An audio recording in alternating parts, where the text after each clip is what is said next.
Comment être élégante et charismatique sans argent? Let's go! Hello, moi c'est Aurora, je suis italienne, je suis image stratégiste et ma mission c'est d'aider les girl boss à révéler leur authenticité par le style pour devenir des femmes charismatiques et confiantes. Si d'ailleurs t'es nouvelle, pense à télécharger dans la barre d'infos le e-book avec les 7 pièces incontournables que chaque girl boss devrait avoir dans sa garde-robe. Suis-moi aussi sur Instagram où je poste tous les jours et bien sûr abonne-toi à cette chaîne en n'oubliant pas d'appuyer sur la cloche des notifications pour faire grandir cette communauté de magnifiques girl boss. Mais rentrons dans le vif du sujet. Aujourd'hui, on est là pour discuter de quelque chose qui, je pense, va vous intéresser pas mal. Parce que souvent, on me dit que, bien sûr, la beauté est fonction, et le style d'ailleurs, sont fonction de l'argent qu'on a. Et en effet, quand on parle de ça, on voit par exemple la transformation de youtubeuses qui au départ étaient des filles lambda, des très jolies filles, mais des filles normales, quoi, dans lesquelles on pouvait absolument s'identifier. Et au fur et à mesure des années, elles s'embellissent parce que elles vont forcément faire des traitements esthétiques, voire de la chirurgie, voire de la médecine, voire tout simplement, elles ont tout simplement plus d'argent et donc elles vont cultiver aussi leur goût et ça, il n'y a rien de mal à ça. Bien sûr, on va aussi grandir en goût, devenir beaucoup plus raffiné en fonction de l'expérience qu'on va faire dans le style. En tout cas, on se dit tout le temps qu'il faut avoir de l'argent pour être belle.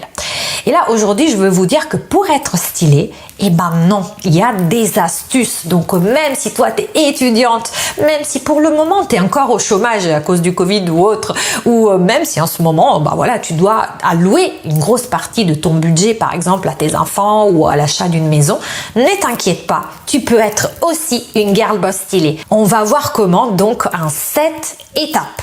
La première étape, pour moi, disons, la première chose qu'on peut faire pour upgrader notre look et pour paraître beaucoup plus chic de ce qu'on est et surtout que ce qu'on porte paraissent beaucoup plus luxueux de ce qui nous a vraiment coûté, c'est de s'habiller en monochrome. Ça veut dire quoi? Ça veut dire d'utiliser la même couleur de la tête aux pieds de notre silhouette. Donc après, la couleur, bien sûr, il faudra voir par rapport à notre analyse colorimétrique. Donc savoir si on est plus couleur chaude, froide, mate, brillante, si on est plus couleur sombre ou claire. Et d'ailleurs, à ce sujet, moi, je peux vous aider parce que c'est mon métier. Je suis image stratégiste. Je peux vous faire vraiment des études colorimétriques ad hoc qui vont vraiment vous changer la vie. Parce que concrètement, vous allez changer votre façon de vous habiller. Vous allez être beaucoup plus rayonnante parce que ce que vous mettez sous les yeux, c'est hyper important. Mais bon, bref, ça c'est un aparté sur la colorimétrie. Si ça vous intéresse, n'hésitez pas à m'écrire. Aussi, si vous voulez des vidéos sur la colorimétrie, n'hésitez pas à me le marquer en commentaire.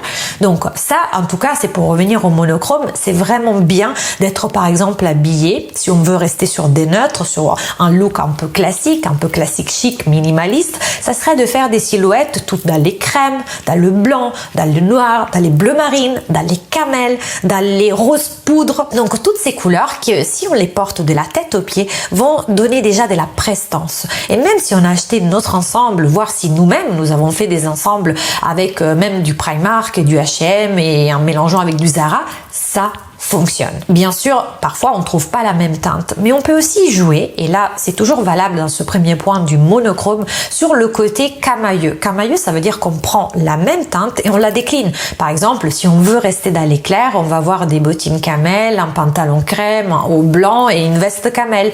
Donc vous voyez, on est un peu dans les mêmes tonalités qu'on va décliner dans le camailleux des couleurs. Ça va vraiment upgrader votre look. Le deuxième point, c'est de connaître ce qui te va en termes de morphologie. C'est-à-dire que toutes les morphologies ne peuvent pas porter les mêmes pièces. Et donc, c'est hyper intéressant et hyper important pour toi de connaître déjà quelle est, avec sûreté, en étant sûr, quelle est ta morphologie. Et ensuite, par rapport à ça, c'est de voir quelles sont les pièces qui te mettent en valeur. Car souvent, on fait l'erreur de vouloir imiter telle ou telle influenceuse ou telle star sans se rendre compte que c'est normal que sur elle, ces pièces-là lui aillent et sur nous, ça rentre pas. Mais c'est pas parce qu'elles sont belles et nous pas. C'est tout simplement parce qu'elles ont une morphologie différente de la nôtre. Donc il est très important d'apprendre à se connaître et à connaître sa morphologie. Le troisième point, c'est de soigner son visage. Parce que vous allez me dire, oui mais qu'est-ce qu'on s'en fout de soigner son visage? Là on est en train de parler de style, on veut avoir des conseils mode. Et là je vous dis, détrompez-vous. Si vous voulez avoir un look upgradé, si vous voulez paraître très raffiné, vous pouvez avoir la robe de Versace, tapis rouge, le truc qui claque à la mort, mais si vous êtes avec les cheveux sales, en bataille, avec le rosette, ça veut dire rouge à lèvres en italien, le rouge à lèvres qui bave, etc., ou le rouge à lèvres sur les dents, ça va pas le faire les filles. Même si vous êtes habillé de marque de la tête aux pieds, même si vous portez que des matières nobles, ça ne va pas marcher. Donc le grooming, ce qu'on appelle en anglais grooming, c'est-à-dire tout ce qui est coiffure, maquillage, soin de la peau déjà, c'est essentiel. D'ailleurs, si des arguments comme ça vous intéressent, s'il vous plaît, ça m'intéresserait déjà de savoir quelle est la thématique parmi les cheveux, le maquillage, le soin de la peau qui vous intéresse plus particulièrement. Et je vous ferai une vidéo. Mais j'attends vos commentaires. Et pas un seul, hein, sinon ça marche pas. Il me faut plein de commentaires. Le quatrième point pour upgrader son look, c'est de choisir des matières qui peut-être ne sont pas spécialement classe, mais qui vont faire classe. Alors vous allez me dire, mais comment je fais pour le savoir? Tout simplement, vous allez choisir des matières qui imite entre guillemets des matières nobles. Donc par exemple, si vous allez, en ce moment cet été c'était vraiment la mode par exemple de tout ce qui était satiné. Satiné, bon, on dit souvent le satin. En fait, le satin c'est juste une structure du tissu. Il est tissé justement d'une certaine façon qui fait que le fil va être brillant. Et donc le satin, ça peut être un satin de soie. Et là on va parler de matières nobles, donc de matières coûteuses, mais ça peut être un satin de polyester. Dans plein de sites et même chez Zara, vous allez trouver des robes en satin ou des chemisiers en satin. Même si c'est du satin de polyester, donc quelque chose qui ne coûte pas très cher, vous pouvez trouver pour 15-20 euros le t-shirt, en fait le chemisier, ça va upgrader votre look. Parce que ça a cet aspect et même ce toucher très doux et cette matière brillante qui reflète la lumière, ça va vous conférer une allure. Bien sûr, faut-il encore que ça corresponde aussi à votre morphologie parce qu'on sait que le satin, c'est une matière qui réfléchit la lumière, donc qui a tendance à grossir. Donc voilà, c'est pas pour tout le monde, mais c'est quand même une bonne piste. L'autre piste que je peux vous donner, vous savez, le fameux et indémodable tailleur Chanel. Il est fait d'une matière qui s'appelle le tweed. Et ben le tweed, vous pouvez en trouver en ce moment partout, mais vraiment partout. Et c'est une matière que même s'il n'est pas de nobles origines ou faite à base de cachemire, c'est une matière qui est luxueuse entre guillemets parce qu'elle est épaisse, elle a de la prestance, elle a de la présence aussi. Donc je vous conseille de acquérir par exemple une veste ou un blazer en tweed pour l'hiver, c'est parfait pour tout de suite en jeter et faire un peu girl boss justement comme tu es. Le cinquième point, c'est d'investir dans des sacs et des ceintures de qualité. Alors bien sûr, je vous ai dit qu'il ne fallait pas dépenser beaucoup d'argent et c'était un petit peu le postulat de départ, c'est-à-dire que c'est comment être chic et charismatique sans avoir de l'argent. Mais si vous devez mettre de côté tous les mois quelque chose, c'est vraiment pour vous acheter ces statement pieces. Donc ces pièces qui vraiment vont donner de l'allure à n'importe laquelle de vos tenues. Donc les sacs à main, alors ce n'est pas nécessaire, mais absolument pas d'acquérir un sac de marque, mais par contre ce qu'il faut absolument, c'est d'avoir un sac de cuir ou si vous êtes vegan, un simili cuir mais vraiment qualitatif parce que on voit la différence. Parfois on me dit mais non, je l'achète au marché, je le paye vraiment pas cher, ça va, de toute façon je le jette partout. Mais non, parce que même si vous êtes habillé en monochrome, bien maquillé, avec les bonnes chaussures, le beau maquillage, et que vous arrivez avec un sac qui fait cheap, en plastique, on voit que c'est vraiment du PVC à 2 balles, ça va se voir les filles. Donc je préfère vous le dire, surtout si vous voulez donc avoir accès ou même surtout si si vous travaillez dans l'entreprise, vous faites un entretien, les sacs, faites attention. Ayez quand même au moins un beau sac. Un beau sac en cuir. Vous pouvez trouver des sacs qui sont faits en Italie. Bon, je sais, je suis italienne, donc je fais un peu de pub, mais qui n'ont pas spécialement de marque. Vous pouvez acquérir dans la région de Florence, par exemple. Ils vont vous coûter à peu près 200 € et vont être des sacs qui, au poignet, vont faire l'effet d'un sac qui vaut plusieurs milliers d'euros dans une marque traditionnelle. Donc, vraiment, dites-vous que mettez-vous quand même 100, 200 € au moins dans un sac pour que ça en jette. Et pareil pour les ceintures. Moi, je ne peux que vous parler de ma ceinture. Vous voyez Gucci. Bon, ça vaut quand même la beauté de 340 €. Donc, on est complètement hors budget si on ne veut pas justement aller, si on veut être dans le budget. En fait, si on se dit qu'on veut ne pas dépenser beaucoup. Par contre, ce que je vais vous dire, qu'une belle ceinture comme ça, je veux dire, on fait abstraction de la boucle. En vrai, on s'en fout. Mais on prend une belle ceinture d'un beau cuir comme ça, beige, camel, que vous pouvez mettre par-dessus vos blazers, vous pouvez mettre par-dessus vos manteaux, vous pouvez mettre par-dessus vos chemisiers, vos robes. Franchement, vous achetez quelque chose qui est vraiment comme ça et ensuite vous habillez en monochrome, par exemple dans les tons du beige, du camel, etc. Ça en jette et ça fait classe.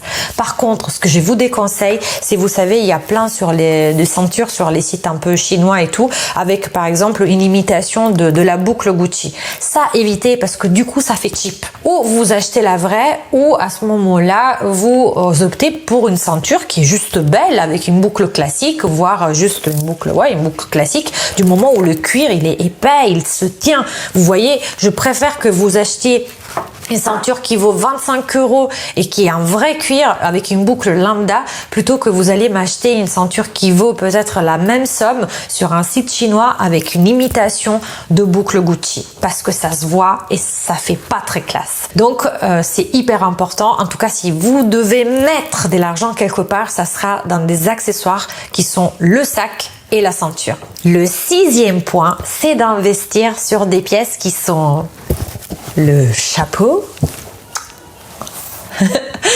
et des lunettes de soleil.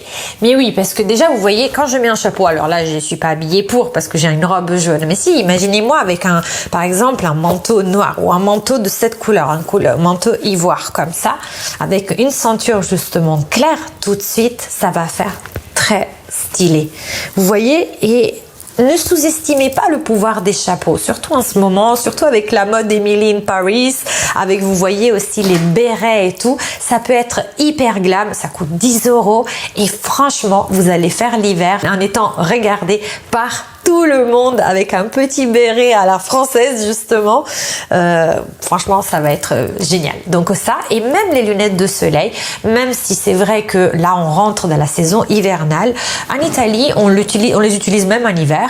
Et d'ailleurs, dès qu'il y a un rayon de soleil, tout de suite, si vous dégainez vos lunettes de soleil, ça va faire star, ça va faire classe. D'ailleurs, j'en parle justement dans les 7 pièces incontournables de Lagerboss. Les lunettes de soleil en font totalement partie. Et le 7e point, quand on n'a pas beaucoup d'argent mais qu'on veut quand même acquérir des belles pièces, c'est de se tourner vers le vintage. Quand je dis vintage, j'ai fait quand même un distinguo entre le vintage de pièces de créateurs et la fripe. La fripe, c'est des fringues de H&M qui peuvent être H&M d'il y a 5 ans.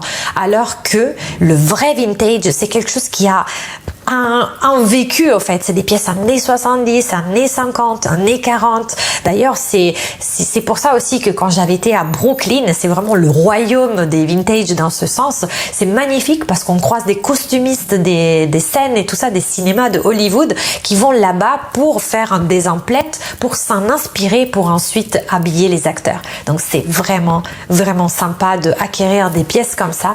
Et juste, je vais vous faire un exemple. Moi, j'avais réussi à dénicher cette pièce. Je me rappelle pas exactement combien je l'avais payée, mais par contre, c'est dans un dépôt-vente qui est avenue du Maine à Alésia, le métro Alésia à Paris, sur la ligne 4. Et c'est une veste en tweed Prada avec tout un travail, là, je ne sais pas si on le verra bien à la caméra, mais tout un travail de perles et de séquins en fait qui sont brodés ici. Elle est magnifique, elle tient super chaud, elle est mélangée cachemire et je l'avais payée rien du tout par rapport à la valeur en boutique.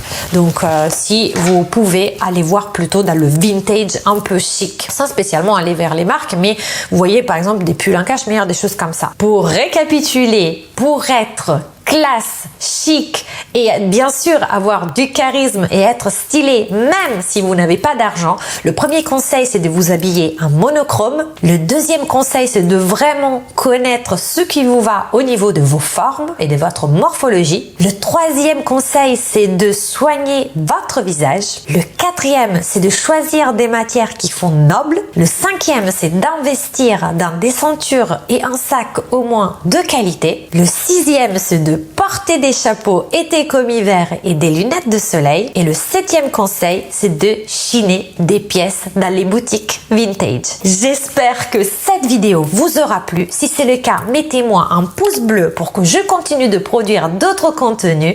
Abonnez-vous à ma chaîne. N'oubliez pas d'appuyer sur la cloche des notifications. Je vous dis ciao et à la prochaine.